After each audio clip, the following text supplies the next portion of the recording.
টাকার অহংকারী করা যাবে না, ক্ষমতার অহংকারী করা যাবে না। ক্ষমতা নিয়ে অহংকার করেছিল ফেরাউন, আল্লাহ তাআলা এই ফেরাউনের পানিতে চুবায়া মারছে, ঠিক না ভাই? ঠিক। অহংকার করেছিল নমরুদ, আল্লাহ তাআলা ল্যাংরা মশা দিয়া খতম করে দিচ্ছে। একটা অহংকারীর আল্লাহটা ল্যাংরা মশা দিয়ে, চিন্তা করছে। অহংকার করেছিল সাদ্দাত, বিশাল সাহিবার খানা বানাইছে, জান্নাতে যাবে না, খোদার জান্নাত চায় না, নিজেই জান্নাত বানাইছে, বিলাসবহুল বাড়ি বানাইছে। আল্লাহ তাআলা ওই বাড়িতে ঢোকার মতো সুযোগ দেন, আগেই জানটা কবজ করে ফেলাইছে। অহংকার করেছিল ফেরাউন, অহংকার করেছে হামান, অহংকার করেছিল আবু জেহেল আবু লাহাবেরা। আল্লাহ তাআলা ওই আবু জেহেল আবু লাহাব উতবা সাইবা সবাইরে খতম করে দিছে। এই পৃথিবীতে যারাই অহংকার করেছে, তাই তো আমার নবী বলে, মান তাওয়াদা লিল্লাহি রাফাহুল্লাহ, যে আল্লাহর জন্য বিনয়ী হয় আল্লাহ তারে বড় বানায়া দেয়। ওমান তাকাব্বারা ওয়াদাহুল্লাহ, আর যে অহংকার করে আল্লাহ তার পতন ঘটায়া দেয়। কথা ঠিক কিনা? যদি কেউ বলে আমারে কেউ ঠেকাইতে পারে, এমন কেউ কোনো মারকুত নাই। ইস, টাইটানিক জাহাজের ঘটনা আপনারা জানেন না? হ্যাঁ, জেনারেল শিক্ষিত লোকেরা তো আরো ভালো জানেন। টাইটানিক জাহাজটা বানায় কি চ্যালেঞ্জ ছুটছিল, এই জাহাজ ধ্বংস করার মতো ক্ষমতা কারো নাই, অহংকার করে বসছে। এই টাইটানিক জাহাজের ইতিহাস গোটা পৃথিবীর ভিতরে ভাইরাল। টাইটানিক্সের মালিক শুধুমাত্র একটু ঘুরতে গেছে, উদ্বোধন করতে গেছে, পুরাতন হয় নাই, মাত্র বানাইল। এত কোটি কোটি মার্কিন বিলিয়ন ডলার দিয়া যেই টাইটানিক বানায়, এত বড় শক্তিশালী টাইটানিক, যে কতটা শক্তিশালী হলে এই কথা চ্যালেঞ্জ ছুটতে পারে যে আমার টাইটানিক ধ্বংস করার মতো কোনো শক্তি নাই। প্রথম বিসমিল্লাতেই যখন ঘুরতে গেল, এই টাইটানিক নিয়ে পরীক্ষামূলক একটু চালাবে, ঘুরতে গিয়া বরফের বাবা পাহাড়ের সাথে গোতালাইগা জায়গার মধ্যে টাইটানিক শেষ হয়ে গেছে। বলেন তো ক্ষমতা কার? কাদেরে কুদরত উদারাদ হারচে খাহাদ আকুনাত মুরদারা ও জাবা বখশাদ জিন্দারা বে জাকুনাদ মুরদারা ও জাবা বখশাদ জিন্দারা বে জাকুনাদ। বলেন তো মুর্দাকে জিন্দাকারী, জিন্দাকে মুর্দাকারী যিনি, তিনি কে? এটা তো বললাম বিধর্মীদের কথা, আমাদের মুসলমানদের কথাই বলি। দেখেন না তাকাব্বুরের কারণে আল্লাহ তাআলা কোন জায়গায় নিয়ে গেছে। ইসলামে অনেকগুলো যুদ্ধ হয়েছে, আপনারা শুনছেন না? অনেক যুদ্ধ হয়েছে, অনেক গজওয়া হয়েছে, অনেকগুলো যুদ্ধ হয়েছে। আলেম ওলামারা ভালো বুঝবে। এই যুদ্ধের ভিতরে একটা যুদ্ধের নাম হলো গজওয়ায়ে হুনাইন। যুদ্ধের নাম কি? হুনাইনের যুদ্ধ। কোন যুদ্ধ? হুনাইনের যুদ্ধ। খুব খেয়াল করেন, দেখেন, একটু অহংকার করার কারণে আল্লাহ মুসলমানদেরকে পর্যন্ত, সাহাবীদেরকে পর্যন্ত আল্লাহ তাআলা বাবা একেবারে পরাভূত করেছে। ব্যর্থতার দ্বার প্রান্তে আল্লাহ তাআলা তাদেরকে পৌঁছায় দিয়েছে। সামান্য একটু একটু তাকাব্বুরি, পুরা তাকাব্বুরিও না, সামান্য একটু আসছিল খালি। হুনাইনের যুদ্ধটা হয় মক্কা বিজয়ের 3 মাস পরে। 8ম হিজরিতে যখন মক্কা বিজয় হয়, নবী আলাইহিস সালাতু ওয়াস সালাম সাহাবায়ে কেরামদেরকে নিয়ে যখন মক্কায় আসলেন, মক্কা সহজেই কি হয়ে গেছে? বিজয় হয়ে গেছে। যেই মক্কাবাসী আমার নবীকে অপমান করে মক্কা থেকে বের করছে, ওই মক্কায় যখন সাহাবায়ে কেরামদেরকে নিয়ে নবীজি মক্কায় ঢুকছেন, আল্লাহ তাআলা ফাতহে মুবিন দিয়া দিছেন। ইন্না ফাতাহনা লাকা ফাতহাম মুবিনা। একেবারে ফাতহে মুবিন যিনি দান করছেন, তিনি কে? আল্লাহ। মক্কা বিজয়ের পর নবীজি মক্কায় অবস্থান করতেছিলেন মুহাজির এবং আনসারদেরকে নিয়ে। তায়েফ এবং মক্কা, যারা হজে গেছেন তায়েফে গিয়েছিলেন না? তায়েফ মোটামুটি মক্কা থেকে বহু দূর। এই তায়েফ এবং মক্কার মাঝে একটা জায়গার নাম, একটা জায়গা আছে হুনাইন। ওখানে 2টা গোত্র বসবাস করত, পৌত্তলিকদের 2টা গোত্র। একটা গোত্রের নাম বনু হাওয়াজিন, আর একটা গোত্রের নাম বনু সাকিফ। এই বনু সাকিফের লোকেরা আর বনু হাওয়াজিন গোত্রের লোকেরা ওই জায়গার মধ্যে মক্কা এবং তায়েফের মাঝামাঝি তাদের বসতি। ওরা দেখলো হায় হায় মোহাম্মদ তো মদিনায় গেছে, মদিনায় গিয়াও ইসলাম প্রচার করছে, দল বল নিয়ে আইসা এখন মক্কাও কি করে নিছে, দখল করে নিছে। এটা ওদের ভাষা, পত্তলিকদের ভাষা আর কি, বিদর্মীদের ভাষা। তাহলে এই মোহাম্মদ তো কয়দিন পরে যে আমাদের এই বনু হাওয়াজিন আর বনু সাকিব গোত্র, আমরাও তো বিধর্মী, আমরাও তো মূর্তির পূজারী, আমরাও তো দেবতার পূজা করি, আমরাও তো মূর্তির সামনে মাথা নত করি, তাহলে এই মোহাম্মদ তো আমাদেরকে কি করবে না, ছাড় দিবে না। অতএব আমরা মোহাম্মদকে দাঁত ভাঙ্গা জবাব দিব, আমরা মোহাম্মদের বিরুদ্ধে লড়াই করব। কয় গোত্র জমা হয়েছে? 2 গোত্র, বনু সাকিব আর বনু হাওয়াজিন। এই 2 গোত্রের ভিতরে 4000 মানুষ। কত হাজার? 4000 মানুষ, 4000 যোদ্ধা জমা হয়ে গেছে যুদ্ধ করার জন্য। এই খবর মক্কায় আমার নবীজির কানে গেছে। মক্কা বিজয় হওয়ার পরে তো মুসলমান দলে দলে কি করতেছি, ইসলামে প্রবেশ করতেছি। যা যা নাসরুল্লাহি ওয়াল ফাত ওয়া রাআইতান নাসা ইয়াদখুলুনা ফি দীনিল্লাহি আফওয়াজা। এই মক্কা বিজয়ের পর মানুষ দলে দলে ইসলামে দীক্ষিত হচ্ছে। নবমুসলিমের সংখ্যা কম না বেশি? অনেক মুসলমান বাড়তেছে।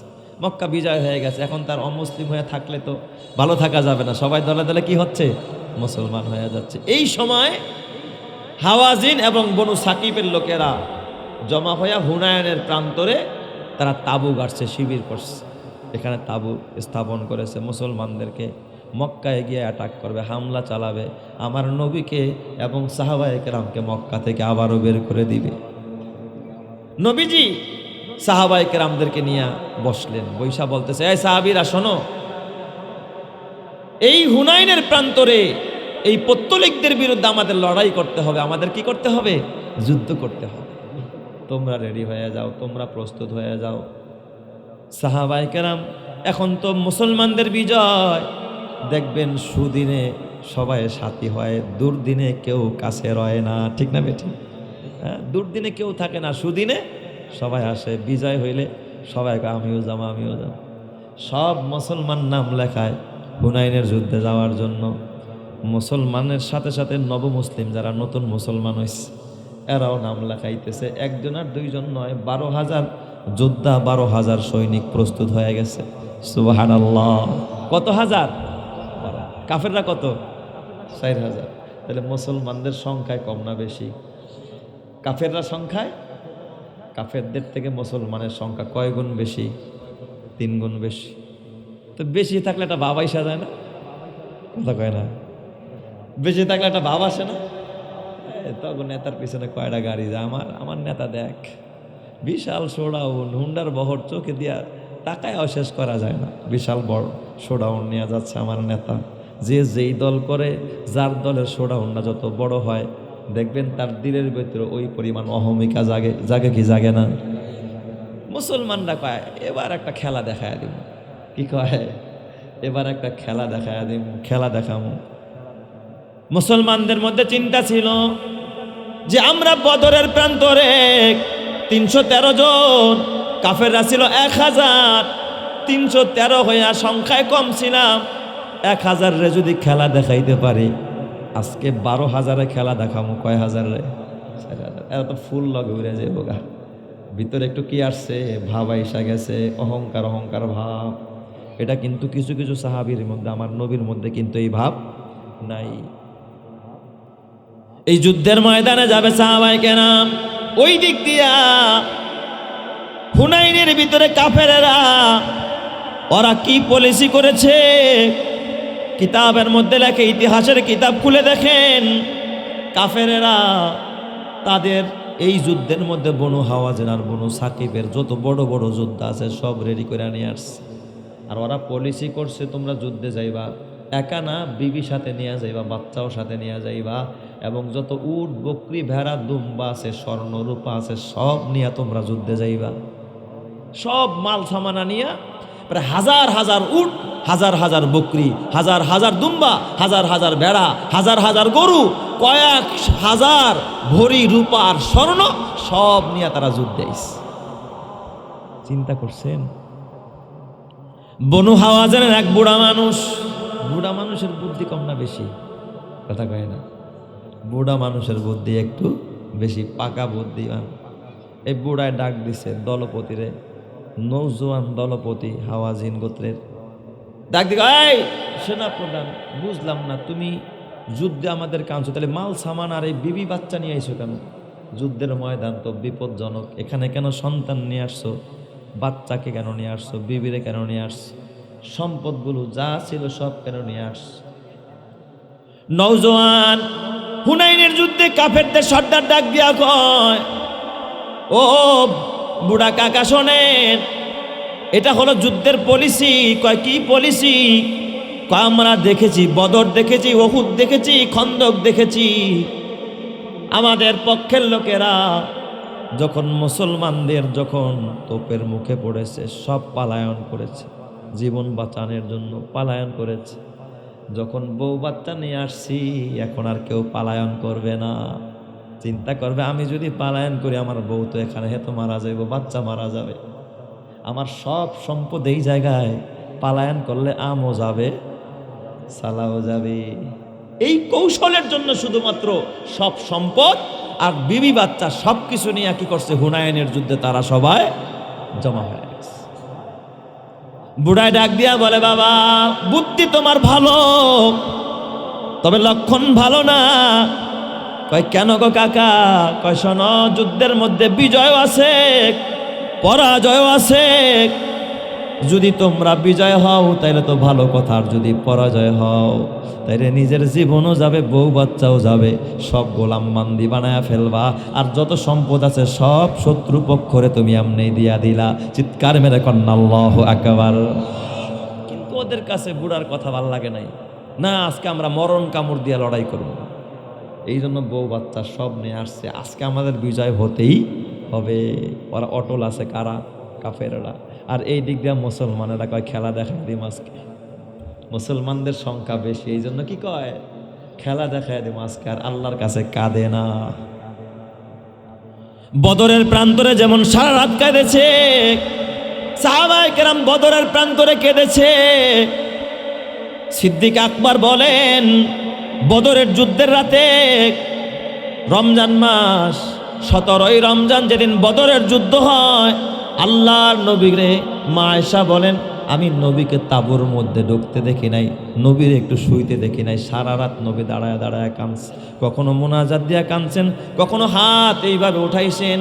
আবু বকর বলেন, আমি দেখলাম বিশ্ব নবীর গায়ে একটা চাদর ছিল, নবীজি সারা রাত এইভাবে কাঁদছে, হাতটা উঠাইতে উঠাইতে এইভাবে উঠায় ফেলছে, পিছন থেকে চাদরটা গলায় পেঁচানো ছিল, পিছনের চাদরটা ছিটকা পড়ে গেছে।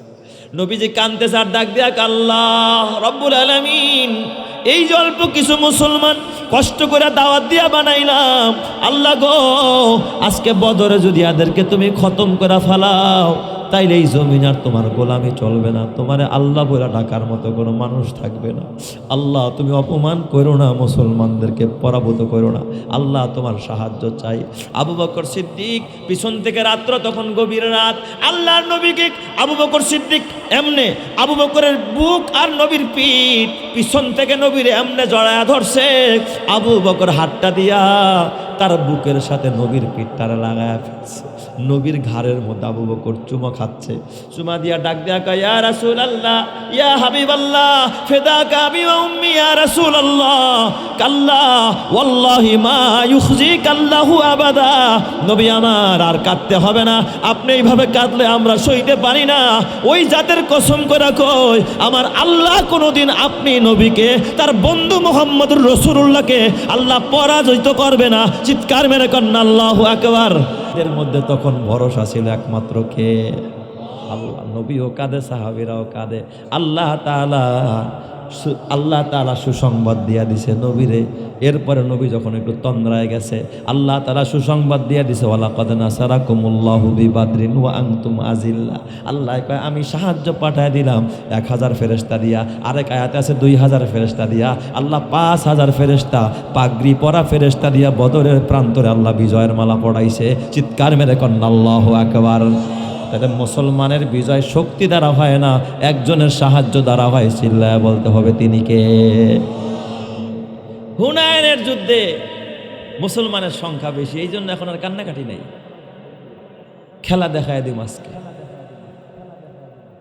নবীজি আমার পেরেশান, 12,000 সৈন্য মুসলমানের, রহমাতে আলম নবী যুদ্ধের ময়দানের দিকে রওনা।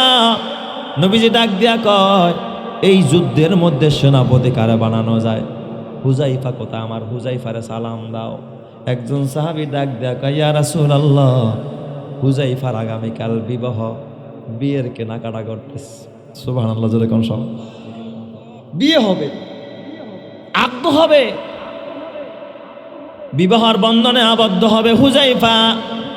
নবীজি অমনি একটা কাগজের মধ্যে চিঠি লিখলেন, মিন মুহাম্মদ ইবনে আব্দুল্লাহ ইলা হুজাইফা। নবীজি চিঠি লেখা বললেন, ও হুজাইফা, যেখানেই থাকো একটু চলে আসো, তোমার সাথে কথা আছে। আগামীকাল হুনাইনের যুদ্ধে যেতে হবে রে হুজাইফা। হযরতে হুজাইফার কেনাকাটা শেষ, বিয়ের পিড়িতে বসলেন, কাবিনও শেষ, আগদ শেষ হয়ে গেছে, বিয়ে কমপ্লিট। বিয়ের পর হযরতে হুজাইফা এই সামানা নিয়া বিবির কাছে বাসর ঘরে যাবে, ফুল সজ্জায় বিবিরে সময় দিবে। এই সময় নবীর চিঠি আসছে, হুজাইফা পরামর্শ আছে, কালকে হুনাইনের যুদ্ধে যেতে হবে। হুজাইফা সব সামানা রাইখা একটা দরমাইরা বিয়ের পর নবীজির দরবারে চলে গেছে। সুবহানাল্লাহ, জোরে কোন সবাই, আরো জোরে কোন আল্লাহু আকবার। এই রকমের সংবাদ যদি আমাদের কাছে আইতো, মেয়ের বিয়ার দিন যদি কইতো, হুজুর আজকে ওয়াজ হবে, চলেন ওয়াজে চলেন, কয় রাখেন আগে মেয়ে বিয়া দিয়া নই, পরে ওয়াজ শুনবো না, ঠিক না বেঠিক জোরে কোন। হযরতে হুজাইফা রাদিয়াল্লাহু তাআলা আনহু নবীর দরবারে চলে গেছে। হুজাইফা যখন নবীর দরবারে মশওয়ারায় বসছেন, পরামর্শে বসছেন, কিছুক্ষণ পরে একজন বার্তাবাহক একটা চিঠি নিয়ে হুজাইফার হাতে দেয়। হযরতে হুজাইফা নবীজির সাথে পরামর্শ করে। নবীজি ডাক দেখা, হুজাইফা রে, এই যুদ্ধের ময়দানে তোমার সেনাপতি বানাইতে চাই। সুবহানাল্লাহ, জোরে কোন সময়, তুমি এই যুদ্ধের ময়দানে সেনাপতি। বলেন তো, সেনাপতির জীবনের রিস্ক কম না বেশি? সে তো পতাকা নিয়ে সবার আগে আগে থাকবে। হুজাইফা নবীর সাথে পরামর্শ করে, ওদিক গিয়া তার নববধূ বাসর ঘরে বস। চিঠি লিখছে একজন বার্তাবাহক, চিঠিটা দিছে হুজাইফার কাছে। হুজাইফা চিঠিটা খোলে আর চোখের পানি ফালায় কান্দে। নবীজি দেখে, কি রে হুজাইফা, কি পড়লা, কে চিঠি পাঠাইছে, কি লেখছে? ডাক দিয়া বলে, ইয়া রাসূলুল্লাহ, ইয়া হাবিবাল্লাহ, আমার নববধূ, আমার বিবি ফুল সজ্জায় বসে আছে, সে পত্র লেখছে। হুজাইফা, তুমি নবীর ডাকে সাড়া দিয়া জিহাদে যাও, বাধা নাই, তবে তোমার সাথে বিয়ে হলো, একটা নজর তোমারে দেখলাম না, তুমি আমার স্বামী, তোমার চেহারাটা কেমন দেখলাম না।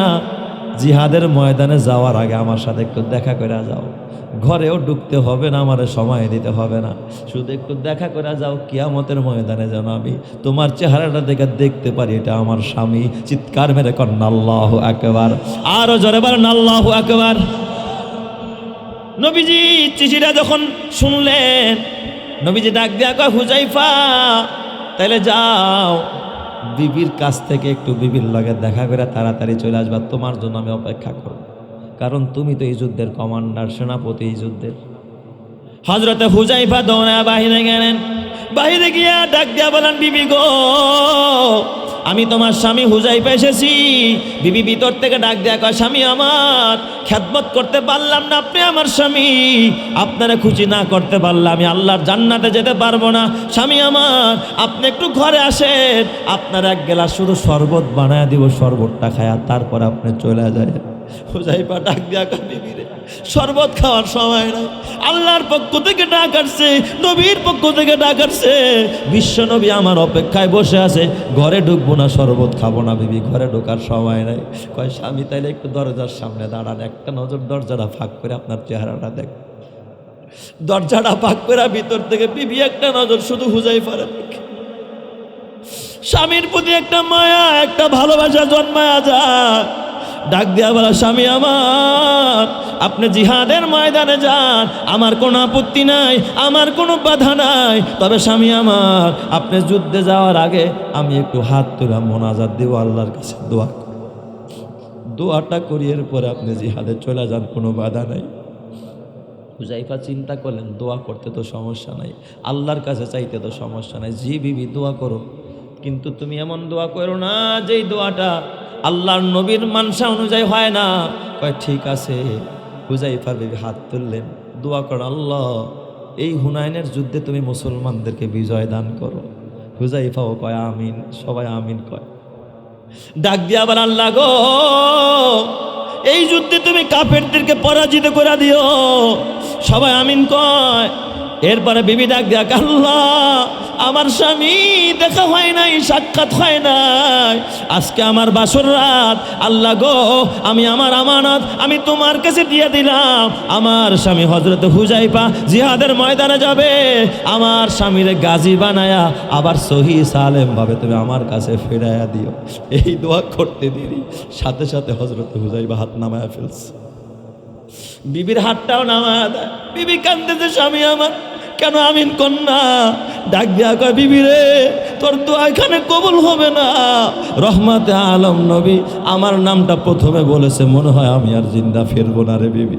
এ বিবি চিন্তা করিস না, দুনিয়ার ভিতরে দেখা হবে না বিবি রে, তোর সাথে আমার সাথে দেখা হবে খোদার জান্নাতে। চিৎকার মেরে কন্যা আল্লাহু আকবার, আরো জোরে বলেন আল্লাহু আকবার। ঈমানের পথে অবিচল থেকে আমার মরণ যেন হয়। ঈমানের পথে অবিচল থেকে আমার মরণ যেন হয়। তোমারই কাছে মিনতি আমার, তোমারই কাছে মিনতি আমার, মহামহিম দয়াময়। ঈমানের পথে অবিচল থেকে আমার মরণ যেন হয়। ঈমানের পথে অবিচল থেকে আমার মরণ যেন হয়। প্রতিদিন মিথ্যের মুখোমুখি হই, বেদিন ফাসেকেরা করে হইচই। আজাজিল এসে গোমরাহি সুর গানে করে তুলে মোহময়। ঈমানের পথে অবিচল থেকে আমার মরণ যেন হয়। তোমারই কাছে মিনতি আমার, তোমারই কাছে মিনতি আমার, মহামহিম দয়াময়। ঈমানের পথে অবিচল থেকে আমার মরণ যেন হয়। ঈমানের পথে অবিচল থেকে আমার মরণ যেন হয়। জোরে জোরে কন আমিন, আরো জোরে কন আমিন।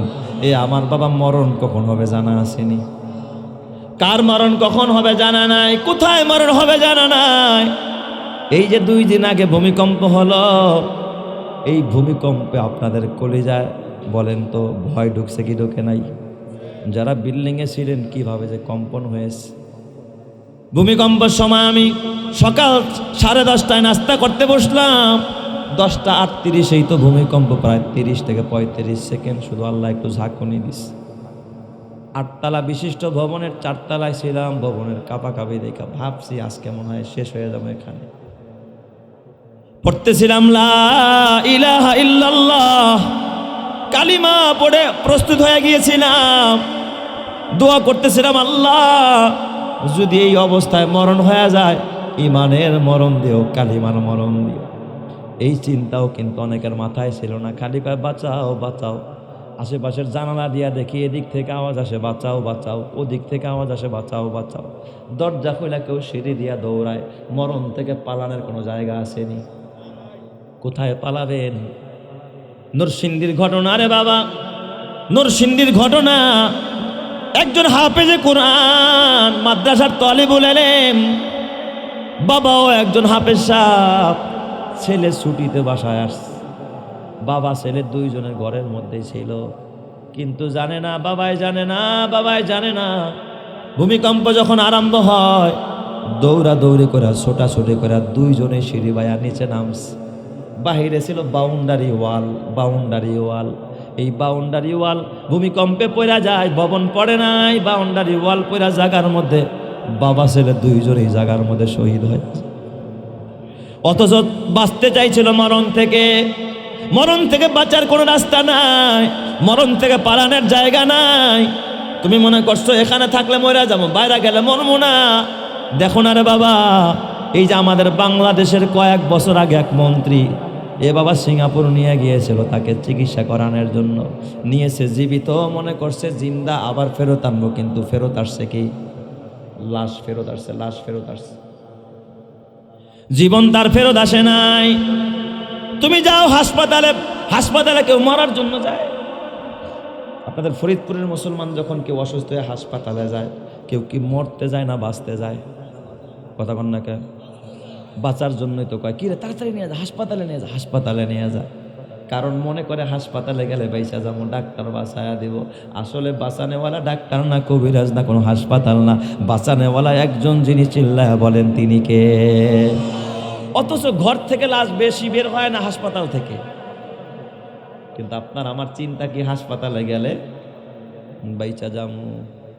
মাঝে মাঝে দুই একটা কপাল পোড়ারে শুনতে দেখা যায়, ইস হাসপাতালে নিলে লোকটা বাইসা যাইতো, ঠিক হয় ঠিক না? ইস লাশটা গরম রে, এখনো তরু তাজা, লাশটা নরম রে, মনে হয় হাসপাতালে নিলেই বেঁচে যাইত। মরণ তোমার হাতে না রে বাবা, মরণ তোমার হাতে না, হায়াত তোমার হাতে না। ইন্নাল্লাহা ইনদাহু ইলমুস সাআ ওয়া ইউনাজ্জিলুল গায়স ওয়া ইয়ালামু মা ফিল আরহাম ওয়া মা তাদরি নাফসুম মাযা তাকসিবু গাদা ওয়া মা তাদরি নাফসুম বিআইয়ি আরদিন তামুত। কোথায় তোমার মরণ হবে পৃথিবীর কেউ জানে না, কিন্তু জানেন একজন, চিল্লায়া বলেন তিনি কে? আরো জোরে বলেন, মরণ কোথায় হবে জানেন কে? মালাকুল মউত আজরাইলও জানে না মরণ কোথায় হবে, ফেরেশতাও জানে না, জিব্রাইলও জানে না, মিকাইলও জানে না, কিন্তু মরণ তোমার হবে জানেন একজন, যিনি চিল্লায়া বলেন তিনি কে? আল্লাহ।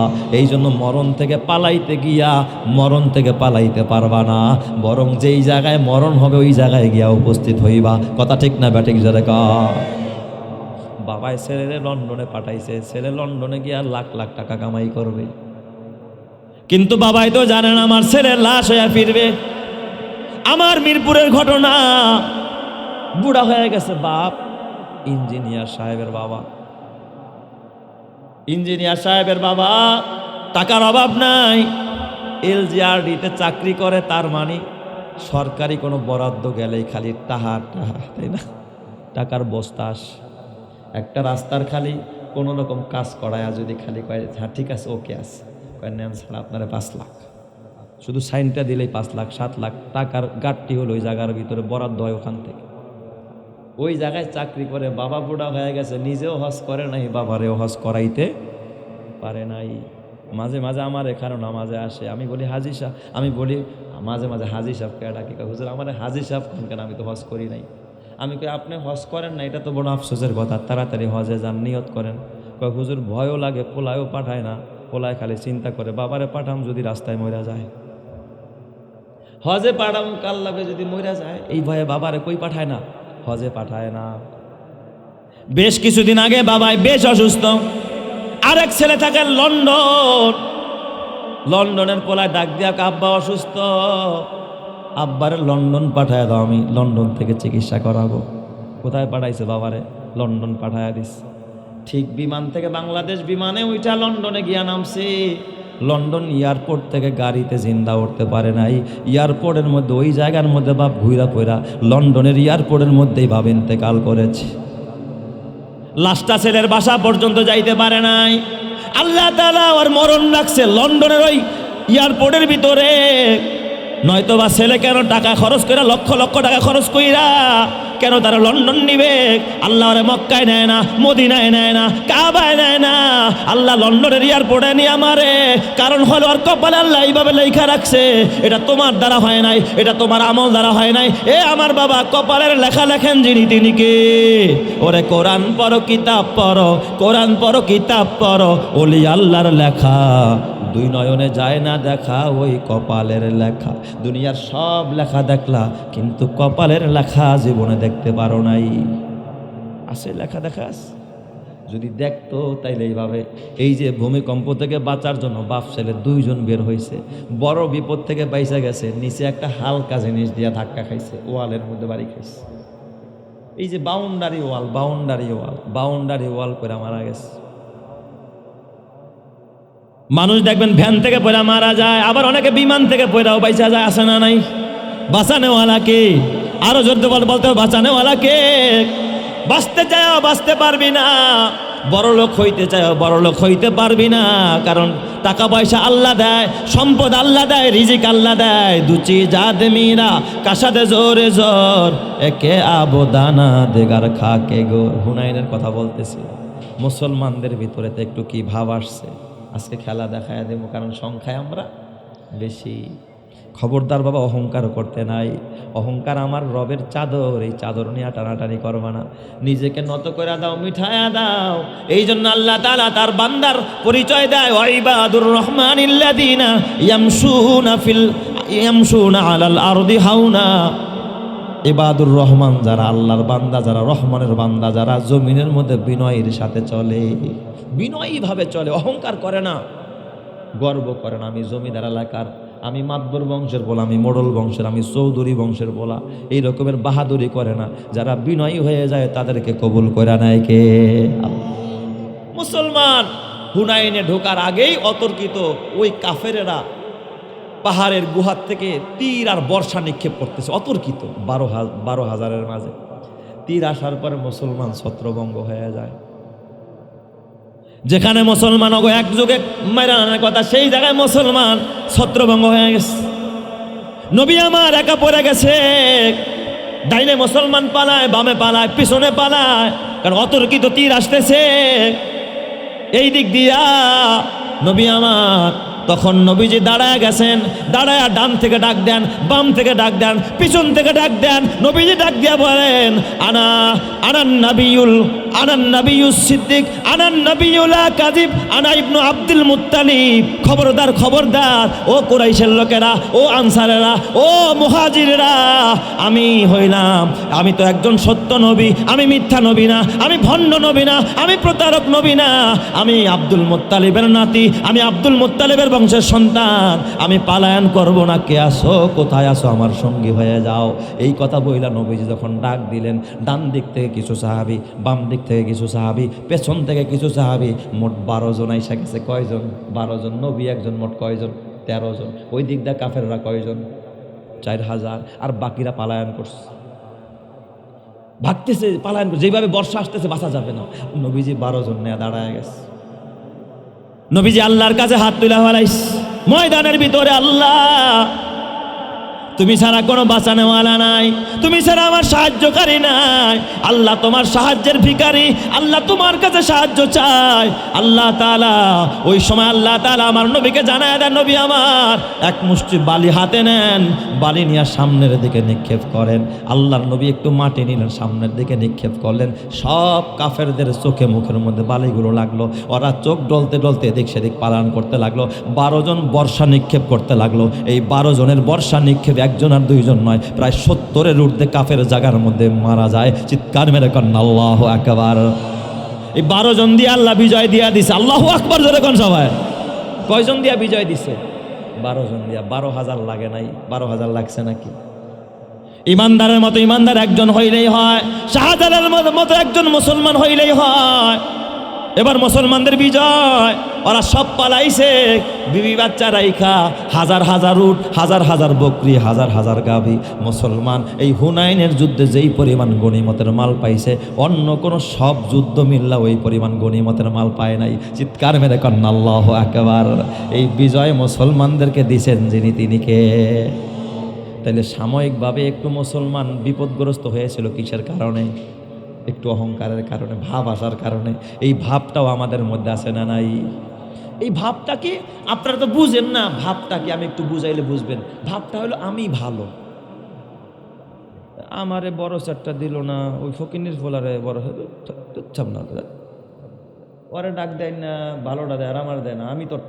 আমি চৌধুরী বংশের ফোলা আর ও দিয়ে ফকিনির বংশের ফোলা। এই যে আমি ভালো, ও আমার থেকে কি নিচু, এটার নাম কি? কথা বলেন, এটার নাম কি? অহংকারের একটু পরিচয় দিলাম আপনাদের ভাষায়, আমার ভাষায় না, আপনাদের ভাষায়। ধরেন দুইটা চেয়ার, একটা একটু ভিআইপি চেয়ার, একটা সোফা আর একটা প্লাস্টিকের। আপনারা দুইজন আসছেন এই এলাকার থেকে, একজনের সোফা দিছে আর একজনের প্লাস্টিকেরটা দিছে। কয় ভাই আপনি এটাই বসেন, আপনি এটাই বসেন।